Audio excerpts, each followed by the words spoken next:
Bismillahirrahmanirrahim. Assalamualaikum sahabat Like Heart. Semoga kita selalu dalam lindungan Allah Subhanahu wa Ta'ala. Amin ya Rabbal Alamin. Kisah Muadzah Al-Adawiyah, sufi perempuan yang melawan mati dalam lalai. Muadzah Al-Adawiyah, perempuan ahli ibadah di zaman tabi'in. Ia ditinggal mati suaminya yang wafat di medan perang. Ia hidup sendiri hingga wafatnya pada usia 83 tahun. Muadzah sempat bertemu dengan Siti Aisyah radhiyallahu anha, istri Rasulullah. Muadzah juga meriwayatkan hadis darinya. Selain Aisyah, ia sempat berguru kepada sahabat Rasulullah yang lain, di antaranya Ali bin Abi Thalib dan Ummu Am binti Abdullah bin Zubair.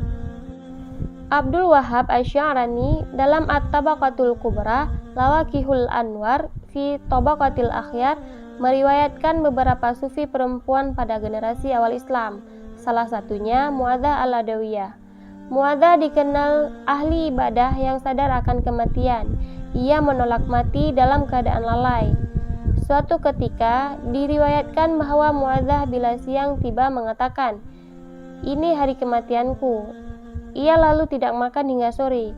Ketika malam tiba, Muadzah mengatakan, "Ini malam kematianku." Ia lalu tidak tidur. Ia melakukan salat hingga pagi tiba. Muadzah dikenal sebagai ahli ibadah yang kerap menghidupkan malam. Hal ini dilakukan agar ia tetap dalam keadaan terjaga dan mengingat Allah saat ajal menjemput. Bila kantuk menyergap, ia berdiri dan berjalan-jalan di dalam rumah. Ia berkata, "Hai nafsu, tidur panjang atau kematian mengintai di depanmu." Kalau sudah diserang kantuk begitu, ia terus berjalan-jalan di dalam rumahnya hingga pagi, karena khawatir mati dalam keadaan lalai atau dalam keadaan tidur. Dalam sehari semalam, Muadzah melakukan sholat sebanyak 600 rakaat.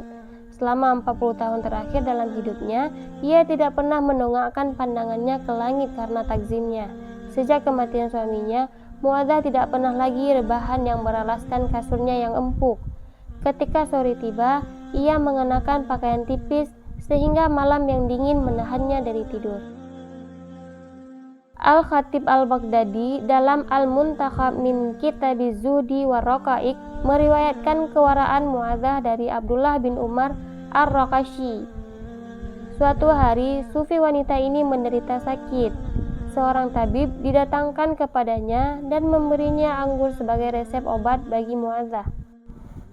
"Kubawakan segelas anggur dan kuletakkan di telapak tangannya," kata Abdullah. "Ya Allah, sungguh Kau Maha Tahu. Jika obat ini halal bagiku, minumkanlah padaku dan sembuhkanlah aku. Tetapi jika tidak, jatuhkanlah dariku," kata Muadzah berdoa. Seketika gelas di tangan Muadzah retak dan isinya mengalir tumpah ke tanah. Wallahu a'lam. Sekian dari kami. Jangan lupa subscribe, like, dan komen. Jangan lupa di-share juga ya. Terima kasih.